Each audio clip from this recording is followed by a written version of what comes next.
van die tijd af toen die Britse settlers hier aangekomen het daar tussen u en ons die warmste vriendschap bestaan. Nou wil ons graag aan u en uw wegtrekkende landgenoten weer die heilige boek geven, met een afscheidsgeschenk en een teken van ons hoogachting en ons leedwezen voor uw vertrek. Meneer Thompson, voor die goede woorden en die kostbare geschenk van die mensen van Gramstad, dank ik u van harte.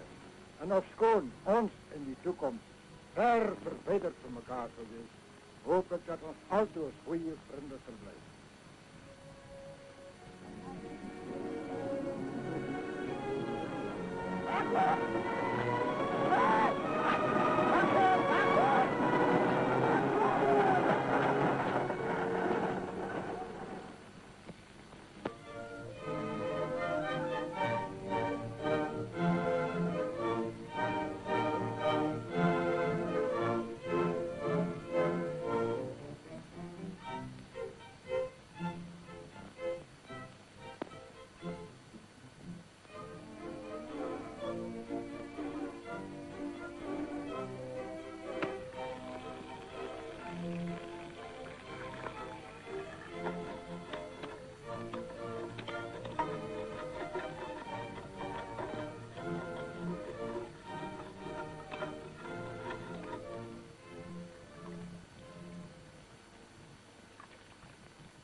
Maar gauw daar, klein kreer. Moet niet naar die lucht koud worden, niet?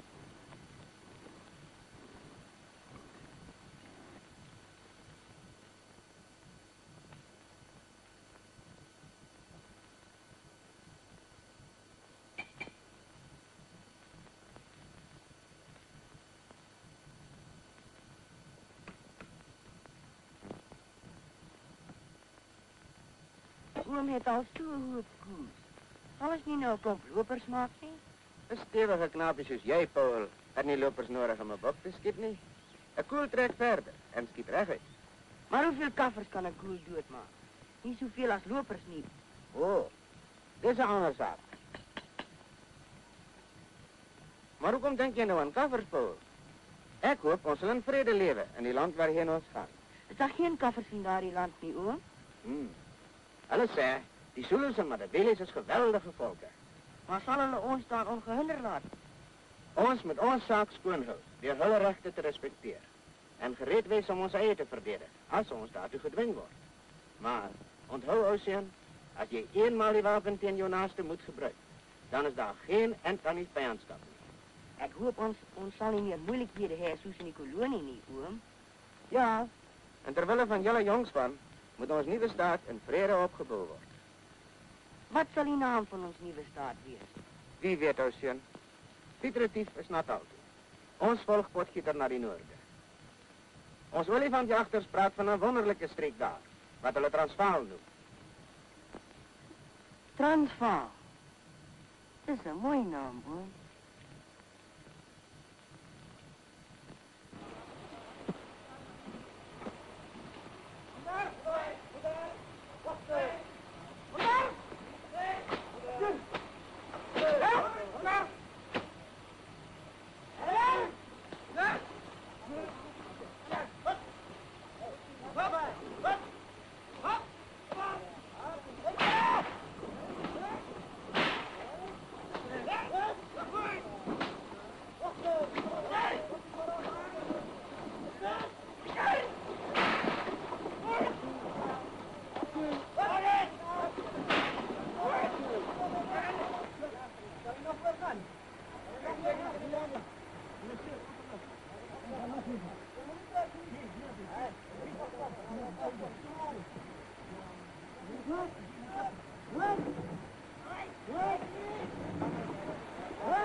is alweer koers, lijkt het mij. Ja, hij is liever bij de waans gebleven vanmorgen.